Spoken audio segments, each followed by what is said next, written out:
Hello, my friends. We are back with a guide through A Course in Miracles, and today is Lesson 18. Lesson 18 states, I am not alone in experiencing the effects of my seeing. If you remember Lesson 17, and I hope you do, I see no neutral things. Lesson 16, I have no neutral thoughts. Everything is fallen into place. Little pieces dropped into this very large, seemingly very large puzzle. Lesson 18 says, I'm not alone in experiencing the effects of my seeing because there are no neutral thoughts, and thoughts are where creative perception. Everything is shared, one mind. It's a really big piece of the puzzle, and it will be explored later on, of course, in depth, a little more detail. But for now, I want to give you a little hint of where this is going.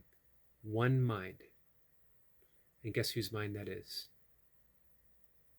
The idea for today is another step in learning that the thoughts which give rise to what you see are never neutral or unimportant. There are no idle thoughts. There are no neutral thoughts. We are literally creating the world of our perception as we think, one thought at a time. It also emphasizes that the idea that minds are joined, which will be given increasing stress later on. Today's idea does not refer to what you see as much as how you see it. Therefore, the exercises for today emphasize this aspect of your perception. 3 or 4 practice periods which are recommended should be done as follows. Look about you, selecting objects for the application of this idea for today as randomly as possible. Just look around, select any object that catches your eye. And keeping your eyes on each one long enough to say, I am not alone in experiencing the effects of how I see this pen, this cup. I am not alone in experiencing the effects of how I see this cup. Conclude each practice period by repeating the more general statement. I am not alone in experiencing the effects of my seeing. A minute or so or even less will be sufficient for each practice period. So, Lesson 18. Congratulations, guys. We've been doing this for 18 days. If you've been following along, if you've been actually doing the practice, that's big. Getting this far is big. I didn't make it the first time I picked up the book. I don't know if I made it past the first 1 or 2 lessons, and I most certainly did not make any headway in the text. It was overwhelming. It was important. It made no sense. I didn't like it. All of those things were true. I also loved it.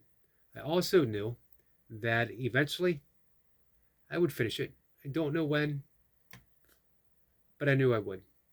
Turns out, well over a decade, 2008, my life falling apart, newly divorced, helping my dad as he was recovering from a stroke, be a caregiver for my mom in her slow decline of Alzheimer's. Completely lost.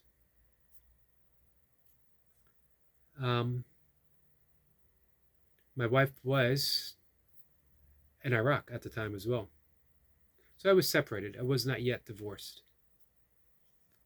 But I knew with her away, worried about her in a war zone, knowing that when she got back, that I was taking care of my stepdaughter, knowing that when she came back, we were done.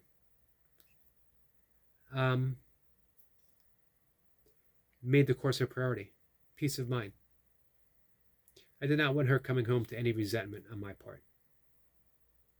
I don't want someone who spent a year in a war zone coming back to a resentful husband, soon-to-be ex-husband. I also wanted to be at peace to present my stepdaughter a stable home environment while her mom was in a war zone. I also wanted to be infinitely patient with my mom and her Alzheimer's, and I wanted to help my dad, and I wanted to be present for myself. And I had a long-established meditation practice, breathwork yoga, all of which extremely helpful, essential. It was the Course, as I long knew it would, that saved me. It continues to save me, day by day, thought by thought. I hope it can do something similar for you. And that is the objective of the guide through the Course of Miracles, specifically the workbook. I love you guys.